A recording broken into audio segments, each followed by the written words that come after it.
Majelis Hakim menjatuhkan hukuman kepada dua terdakwa atas nama ex-calon wali kota Palembang, Sari Muda, dan seorang bernama Margono.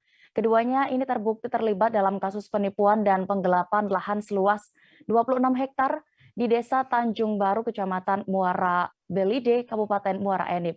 Namun Majelis Hakim menjatuhkan hukuman berbeda terhadap keduanya.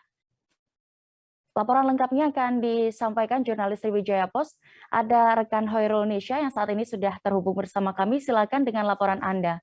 Oke, baik, Dea. Atas kasus dugaan penipuan pemalsuan surat tanah oleh dua terdakwa Sari Muda dan Margono, Majelis Hakim Pengadilan Negeri Palembang menjatuhkan hukuman yang berbeda kepada duanya.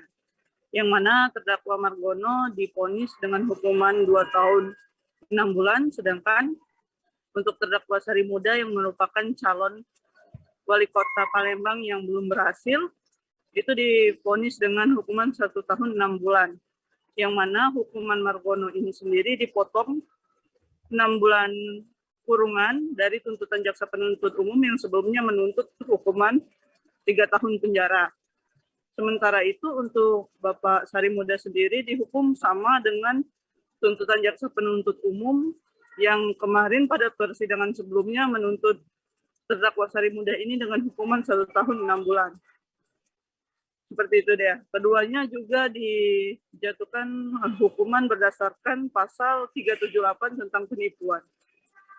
Demikian ya. Baik, Tribuners rekan Nisha juga sudah mendapatkan keterangan dari kuasa hukum terdakwa Margono bernama Edi Siswanto. Berikut keterangan lengkapnya kami tampilkan. Membela terdakwa Margono kami kecewa karena pembelaan kami tidak diterima.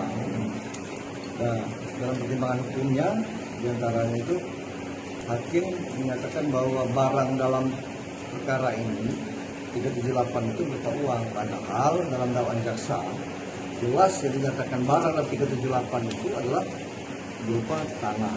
Jadi kan terdakwa Margono ini kan didakwa melakukan tindak pidana penipuan menjual tanah, ya kan?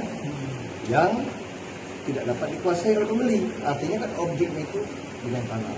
Nah, sedangkan hakim dalam pertimbangan hukumnya menyatakan bahwa barang itu berupa uang. Karena dalam pembelaan kami menyatakan bahwa 378 kalau berupa benda tetap itu salah penerapan pasal.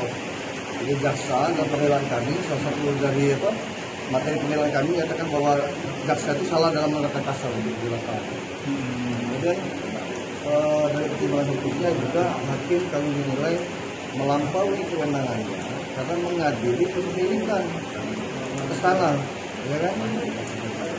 Ada banyak lagi pertimbangan hukumnya yang mungkin nanti akan kami keluarkan dalam banding kalau seandainya terdakwa banding. Tadi kan terdakwa pikir-pikir. Yang terdakwa tadi pikir-pikir. Ya, pikir-pikir. Keyakinan kita kan? Keyakinan sebagai kuasa hukum. Kami tetap pada pembelaan, ya, tentu tidak bersalah. Karena tidak ada terbukti. Kalau tanah yang dijualkan itu harus